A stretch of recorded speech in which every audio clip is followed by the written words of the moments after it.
50 ரூபாய் நெயில் பாலிஷ்க்கு அவங்க அவ்ளோ கிரிட்டிசைஸ் பண்றீங்க. ஒரு பாக்ஸே ஆர்டர் பண்றாங்கம்மா. யார் அந்த நாதாரி?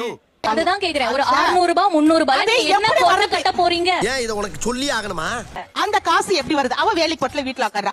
அப்போ வேலைக்கு போய் தனியா இண்டிபெண்டன்ட் வுமன் என்ன வேணா செலவு பண்ணலாம். தன்னோட ஹஸ்பண்ட சார்ந்து இருக்கிற ஒரு பொண்ணு எந்த ஒரு செலவு பண்ண கூடாதா? என்ன பேசுறீங்க? மாமியாருங்க சொல்லி கொடுக்கிறது தப்பா?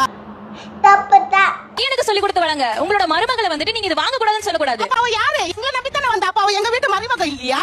அவளுக்கு வேற செப்பரேட்டா சொல்லணும், பையனுக்கு வேற செப்பரேட்டா வேற சொல்லணுமா? டேய் நீ என்ன சிரிக்கிற? அந்த புறம்போக்கு பையல சொன்னதுக்கு சிரிக்கிறியா? நீங்க வந்து 50 ரூபாய்க்கு வாங்கியும் கொடுக்க மாட்டீங்க. 50 ரூபாய்க்கு ஏன் வாங்குறேன்னு கேக்குறீங்க.